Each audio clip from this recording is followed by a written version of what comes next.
Selamat datang di penerimaan mahasiswa baru UIN Maulana Malik Ibrahim Malang. Berikut ini adalah panduan mengikuti tes online di jalur mandiri. Hal-hal yang harus dipersiapkan untuk mengikuti ujian ini adalah 1. Laptop atau PC atau all-in-one PC yang memiliki kamera dan berfungsi dengan baik, karena selama proses pengerjaan soal, peserta akan diawasi melalui kamera yang berada di perangkatnya. 2. Browser Google Chrome versi terbaru. Seluruh peserta disarankan untuk menginstal browser Google Chrome dengan versi yang terbaru untuk mendukung kompatibilitas aplikasi dengan browsernya. Ketiga, internet yang cepat dan stabil. Untuk memastikan kelancaran selama proses mengerjakan soal, peserta diharapkan untuk menyediakan internet yang cepat dan stabil. Internet yang tidak stabil dapat menyebabkan beberapa permasalahan saat mengerjakan soal, di antaranya putusnya koneksi dengan server ataupun masalah-masalah yang lain. Selanjutnya, tes ini dapat diakses melalui link berikut, yaitu cbt.uin-malang.ac.id. Adapun langkah-langkahnya adalah sebagai berikut. Langkah pertama adalah silakan buka browser Google Chrome Anda. Lalu, pada bagian address bar atau kolom alamat, silakan ketikkan cbt.uin-malang.ac.id, lalu tekan enter. Setelah itu peserta akan memasuki halaman awal atau halaman login dari aplikasi tes ini. Selanjutnya silakan login menggunakan username dan password yang telah dimiliki. Username adalah ID pendaftaran yang tercantum pada kartu peserta, sedangkan passwordnya adalah password bank yang tercantum pada slip pembayaran. Setelah berhasil login, halaman awal yang akan tampil adalah seperti ini. Sebelumnya mohon dipastikan bahwasannya nama yang berada di bagian atas ataupun yang berada di bagian kanan tengah ini adalah nama peserta yang bersangkutan. Jika nama tidak sesuai, harap melapor ke admin atau ke helpdesk. Nama terdiri dari nama lengkap peserta dan juga nomor tes. Selanjutnya, pada bagian tengah, ini merupakan ruang tes yang harus dimasuki oleh peserta. Tertulis Mandiri IPA 1, menandakan bahwasanya ini merupakan ruang untuk IPA 1. Untuk ruangan yang lain akan tertulis berbeda, misalnya IPA 2, IPA 3, dan seterusnya, ataupun IPS 1, IPS 2, dan seterusnya. Lalu, klik masuk tes.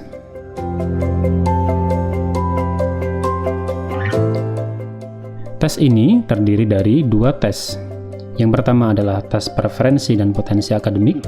Yang kedua adalah tes kompetensi dasar dan kemampuan bidang. Untuk mengerjakan tes, harus dikerjakan berurutan dari tes preferensi dan tes akademik terlebih dahulu, baru selanjutnya mengerjakan tes kompetensi dasar dan kemampuan bidang. Selanjutnya silakan klik pada tes yang akan dikerjakan.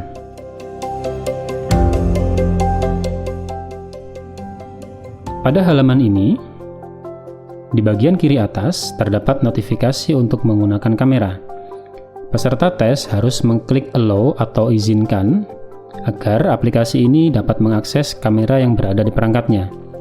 Jika diklik block, maka aplikasi tidak dapat mengakses kamera, sehingga peserta tidak dapat mengerjakan tesnya.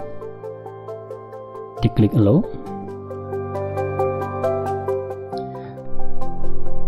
Selanjutnya, pada bagian tengah ini terdapat beberapa keterangan. Yang pertama, tes ini akan dibuka pada hari dan tanggal yang telah ditentukan, beserta jamnya. Begitu juga tes ini akan ditutup pada hari dan tanggal dan jam yang telah ditentukan. Sehingga jika tes ini melewati jam tutup, maka tes ini akan secara otomatis tertutup meskipun peserta belum selesai mengerjakan semua soal. Selanjutnya, klik kerjakan sekarang. lalu akan muncul halaman seperti ini. Pastikan yang berada di layar ini adalah peserta yang sedang atau yang akan mengerjakan tesnya. Jika gambar yang tampil di sini bukan gambar peserta, melainkan misalnya gambar aplikasi yang lain, aplikasi webcam, maka peserta diharuskan untuk merubah setting terlebih dahulu yang akan dijelaskan pada bagian akhir nanti. Selanjutnya klik setuju, lalu klik mulai mengerjakan. Pada tes preferensi, bentuk soalnya adalah dengan cara drag and drop. Cara mengerjakannya adalah seperti yang telah dicantumkan dalam petunjuk di atas ini. Silahkan urutkan ketiga pernyataan berikut dari yang paling sesuai sampai paling yang tidak sesuai dengan diri Anda. Pernyataan paling sesuai silahkan diletakkan paling atas dan pernyataan paling tidak sesuai silahkan diletakkan paling bawah dengan cara drag and drop. Misalnya seperti ini.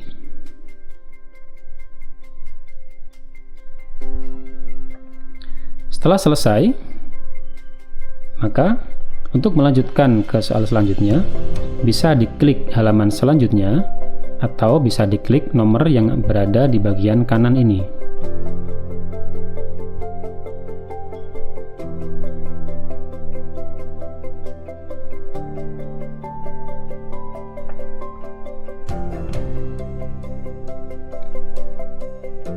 Untuk tes potensi akademik,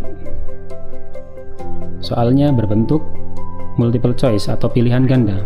Peserta memilih jawaban yang dianggap paling benar. Selanjutnya, klik halaman selanjutnya.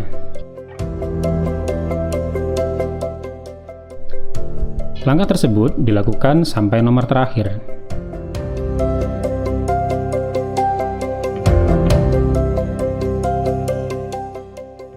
Jika telah selesai menjawab pertanyaan sampai nomor terakhir, untuk mengumpulkan jawaban, klik akhiri sesi. Setelah itu akan muncul halaman ringkasan seperti ini yang menandakan bahwasanya nomor 1 sudah dijawab, nomor 2 sudah dijawab, nomor 3 belum dijawab. Berarti jika ada soal yang belum dijawab, peserta harus kembali kepada soal tersebut. Cara kembalinya adalah dengan cara mengklik nomor soal yang belum dijawab. Soal yang sudah dijawab, tandanya warnanya akan berubah menjadi abu-abu, sedangkan yang belum dijawab akan tetap putih seperti ini. Jika telah selesai menjawab semua soal, untuk mengumpulkan, silakan scroll ke bagian paling bawah, klik kumpulkan jawaban, lalu sekali lagi. Mohon diperhatikan jika Anda telah klik kumpulkan jawaban pada bagian akhir ini, Anda tidak dapat lagi mengoreksi jawaban sebelumnya. Jika muncul halaman seperti ini menandakan bahwasanya Anda telah selesai mengerjakan tes preferensi dan potensi akademik. Selanjutnya, untuk mengerjakan tes yang kedua, klik kembali ke pilihan soal. Lalu ulangi langkah serupa.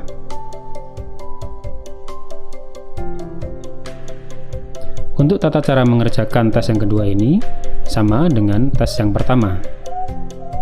Setelah selesai mengerjakan tes kompetensi dasar dan kemampuan bidang, dan muncul halaman seperti ini menandakan bahwasannya Anda telah selesai mengerjakan semua tes. Selanjutnya, Anda dapat meninggalkan atau dapat logout dari aplikasi ini dengan cara klik bagian nama di kanan atas, kemudian klik keluar.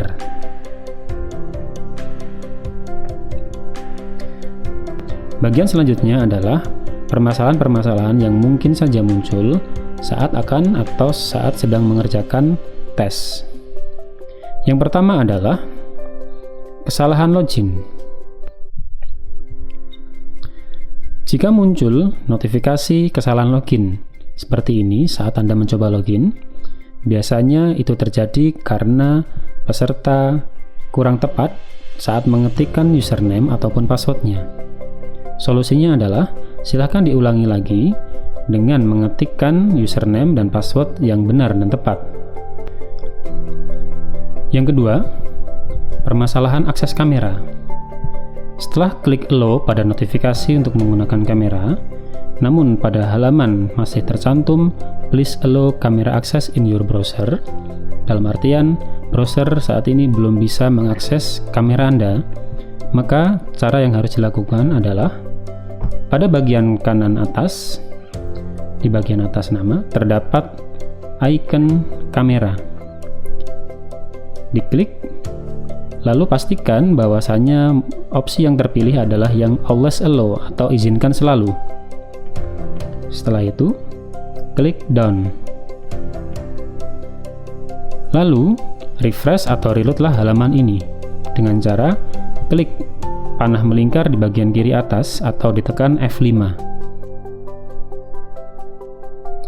Jika notifikasi please allow your camera ini sudah tidak muncul atau sudah menghilang, maka peserta sudah bisa mengerjakan atau bisa mulai mengerjakan. Yang ketiga, saat peserta klik kerjakan sekarang, namun pada halaman notifikasi ini yang muncul bukan wajah peserta, melainkan aplikasi webcam yang lain, maka peserta harus merubah settingnya terlebih dahulu agar wajah peserta terdeteksi melalui kamera. Karena jika wajah peserta tidak terdeteksi melalui kamera, peserta akan didiskualifikasi dari tes ini. Caranya adalah sebagai berikut. Klik batal, lalu kembali ke icon di bagian kanan atas, icon kamera, diklik, lalu klik manage. Pada bagian atas ini silakan diklik, lalu pilihlah dengan kamera dengan nama USB 2 atau biasanya juga dengan integrated camera ataupun yang lain. Setelah itu, refresh kembali halaman ini, lalu klik kerjakan sekarang lagi. Nah, jika sudah seperti ini, berarti setting kamera sudah benar dan peserta dapat melanjutkan untuk mengerjakan soal. Yang keempat, jika saat mengerjakan soal, kemudian tiba-tiba kamera Anda terputus, sehingga Anda tidak bisa klik halaman selanjutnya, maka cara yang harus dilakukan adalah merefresh kembali halaman tersebut, hingga tombol halaman selanjutnya ini akan aktif kembali. Yang kelima, jika saat mengerjakan, tiba-tiba koneksi Anda terputus dengan notifikasi seperti ini, ataupun notifikasi yang lain yang disebabkan oleh jaringan internet Anda, maka yang harus dilakukan adalah merefresh atau mereload halaman ini.